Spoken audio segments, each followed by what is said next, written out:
Platón tenía 29 años cuando a Sócrates le obligaron a vaciar la copa de veneno. Era discípulo de Sócrates desde hace mucho tiempo. El hecho de que Atenas fuera capaz de condenar a muerte a su ciudadano más noble no solo le causó una hondísima impresión, sino que decidiría la dirección que tomaría su actividad filosófica.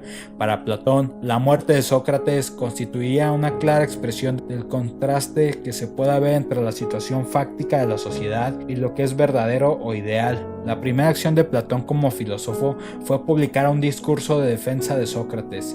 En el discurso se refiere a lo que Sócrates dijo al gran jurado. Sócrates no escribió nada. Muchos de los filósofos presocráticos sí habían escrito. El problema es que la mayoría de estos escritos se han perdido. En lo que se refiere a Platón, se cree que se han conservado todas sus obras principales. Aparte del discurso de defensa de Sócrates, Platón escribió una colección entre cartas y 35 diálogos filosóficos.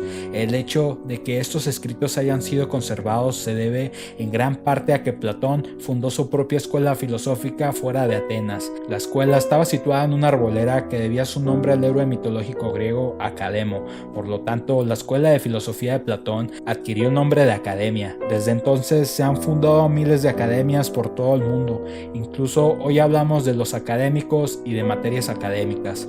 En la academia de Platón se enseñaba filosofía, matemáticas y gimnasia, aunque enseñar no sea quizás la palabra adecuada, ya que también en la academia de Platón la conversación viva era lo más importante. Por lo tanto, no es una casualidad que el diálogo llegara a ser la forma escrita de Platón. Lo eternamente verdadero, lo eternamente hermoso y lo eternamente bueno. Resulta muy útil preguntarse a uno mismo cuál es el proyecto de un determinado filósofo, de modo de que ahora pregunto, ¿qué era lo que a Platón le interesaba averiguar ante todo? Resumiendo mucho, podemos decir que a Platón le interesaba la relación entre lo eterno y lo inalterable por un lado y lo que fluye por el otro, es decir, exactamente igual que los presocráticos. Luego dijimos que los sofistas y Sócrates abandonaron las cuestiones de la filosofía de la naturaleza para integrarse más por el ser humano y la sociedad. Sí, eso es verdad, pero también los sofistas y Sócrates se interesaban en cierto modo por la relación entre lo eterno y lo permanente, por un lado y lo que fluye por el otro.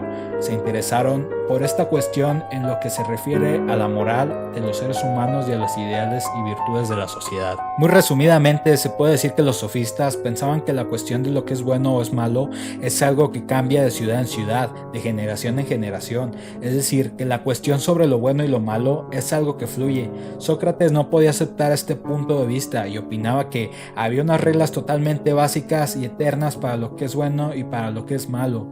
Mediante nuestra razón podemos todos los seres humanos llegar a conocer estas normas inmutables, pues precisamente la razón de los seres humanos es algo eterno e inmutable. Estamos llegando a Platón. A él le interesaba lo que es eterno e inmutable en la naturaleza y lo que es eterno e inmutable en cuanto a la moral y a la sociedad. De hecho, para Platón, estas son una misma cosa. Intenta captar una propia realidad entera e inmutable y, a decir verdad, precisamente para eso tenemos a los filósofos. No están para elegir a la modelo más guapa del año, ni tampoco para decir cuál es el auto más lujoso. Los filósofos suelen fruncir el ceño ante asuntos vanos y tan de actualidad. Intentan señalar lo que es eternamente verdadero, eternamente hermoso y eternamente bueno.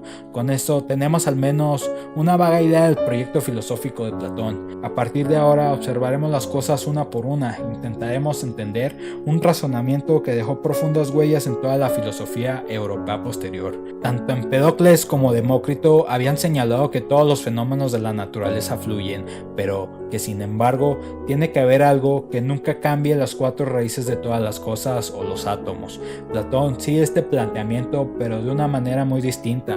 Platón opinaba que todo lo que podemos tocar y sentir en la naturaleza fluye, es decir, según él, no existen unas pocas cosas que no se disuelven. Absolutamente todo lo que permanece en el mundo de los sentidos está formado por una materia que se desgasta con el tiempo, pero a la vez todo está hecho con un eterno e inmutable.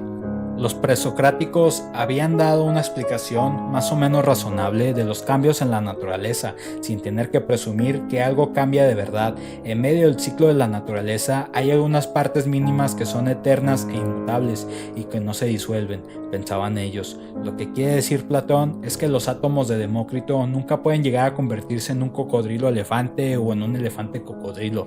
Precisamente esto fue lo que puso en marcha su reflexión filosófica.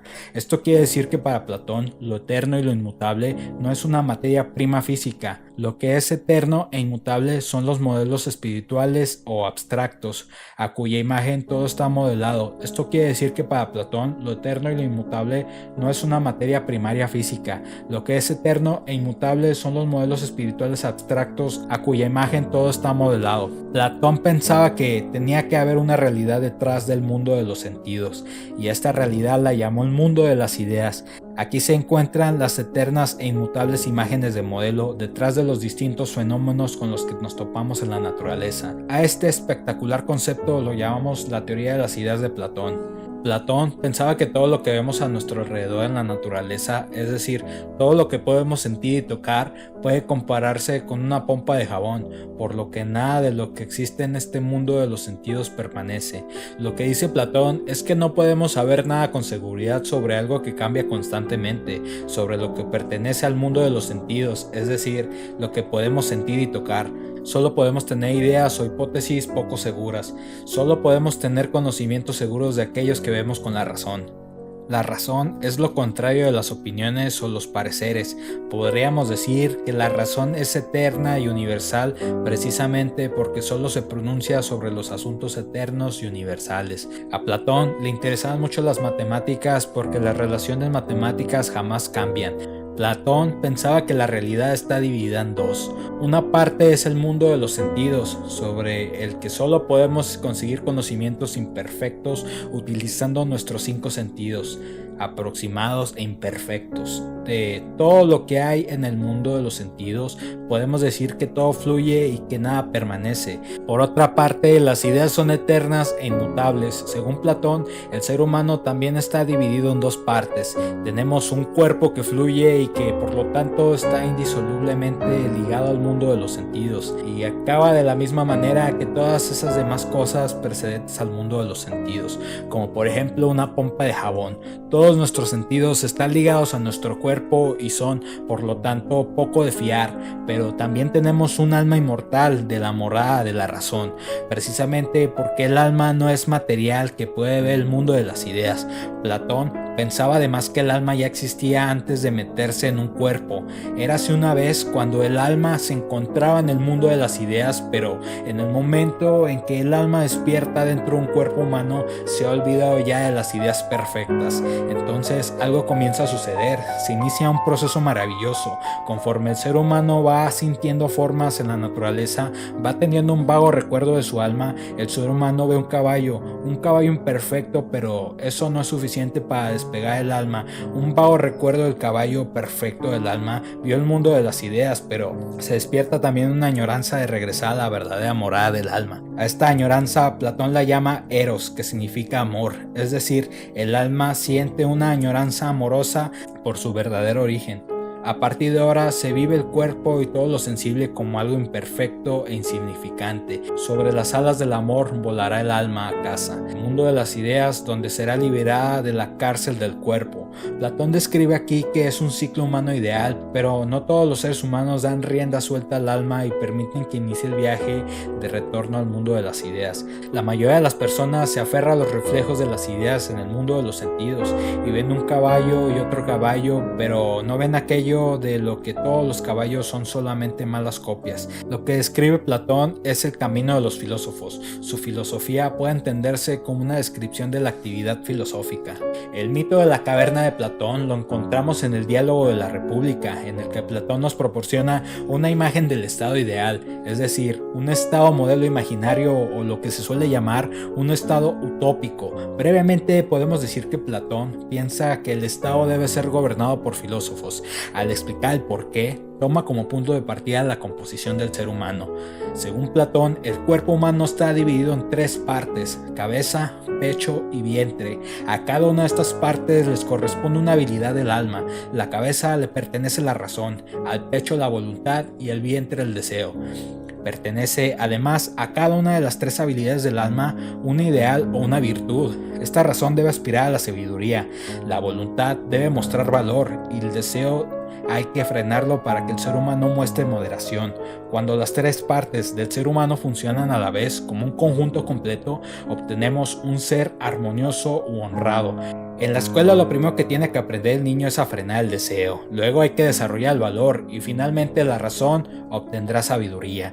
Platón se imagina un estado construido exactamente de la misma manera que un ser humano. Igual que el cuerpo tiene cabeza, pecho y vientre, el estado tiene gobernantes, soldados y productores, granjeros por ejemplo. Es evidente que Platón emplea la ciencia médica griega como ideal, de la misma manera que una persona sana y armoniosa muestra equilibrio y moderación.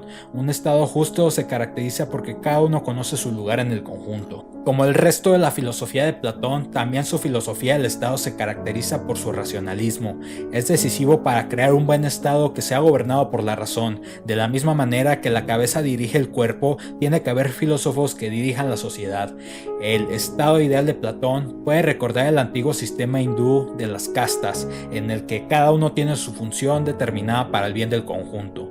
Desde los tiempos de Platón, y desde más antiguo aún, el sistema hindú de castas ha tenido la misma división en 3: la clase dominante o la clase de sacerdotes, la casta de guerreros y los productores. Hoy en día es probable que llamáramos al estado de Platón estado totalitario, pero merece la pena señalar que él opinaba que las mujeres podrían ser gobernantes del estado, igual que los hombres, precisamente porque los gobernantes gobiernan el estado en virtud de su razón. Él pensaba que las mujeres tienen exactamente la misma capacidad de razonar que los hombres. Si reciben la misma enseñanza y son liberadas de cuidar a los niños y las tareas domésticas, Platón quiere suprimir la familia y la propiedad privada para los gobernantes y soldados del Estado, y la educación de los niños era algo tan importante que no podía ser codificada para cualquiera. Tenía que ser responsabilidad del Estado educar a los niños.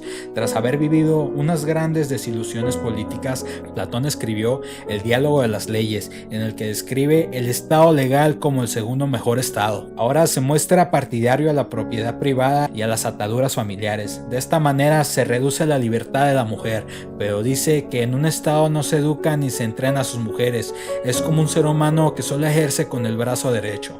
Por regla general, podemos decir que Platón tenía una visión positiva de las mujeres, al menos si tenemos en cuenta en la época en la que vivió. El diálogo, el banquete, es una mujer, Diótima, la que proporciona los conocimientos filosóficos.